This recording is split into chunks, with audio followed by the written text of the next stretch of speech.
Tu message pour Nabino Bachinois Nyonso ya Karine Mokonzi la baronne.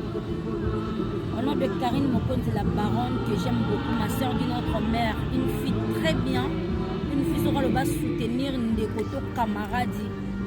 Ata la raté que ana circonstance moro toi un problème moro que le bon Dieu te bénisse. La maman de notre princesse Henrietta qui coule, bébé Henrietta. Juste à vous dire que Bachina Nembo Nassé. Nabi qui posa na kanda pour na oncle Kofax pour na baleine. Réseaux sociaux qui na bon. Mama barokanga oyo, ba Mandela, ba Nelson Mandela bakanga bango, ba leader bakanga bango. Oh nani ministre ni bakanga bango, bakanga mutu azali kolo. Mutu azana seso kangie yo moko plenia okomosa makamutu ekomelanga. Mutu uti kokanga masiko na kasho na ba leader.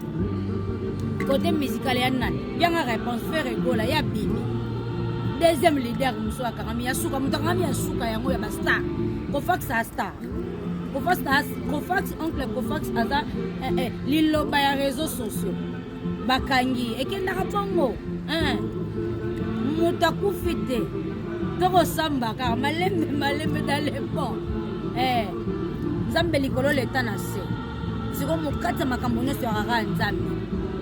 Merci beaucoup. Donc, courage Nabino, la Chine de Karine Mokonzi la baronne. Vous en avez Karine dans le matin.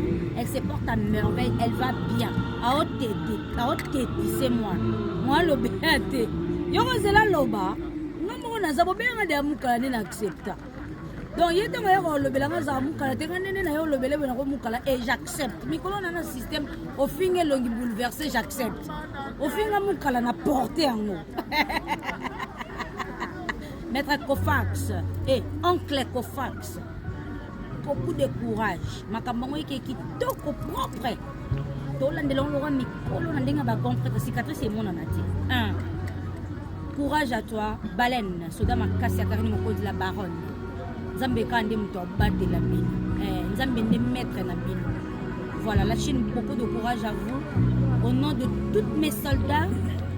Au nom de tous les gens qui m'aiment et qui aiment Karine Mokonzi, de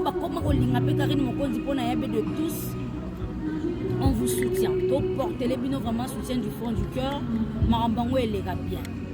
Maroc qui kande mamambone les gars. Ah na poto yo so yo kangisa mutubwani. Bado di ngubano. Mundele na yebo bado na ngubana nga. Bado na ke wapi na réseaux sociaux bodi boko. Yana babiloko o basimba kate na babiloko basimba. Il y a des images qui sont postées, on mérite sa prison, on va poster.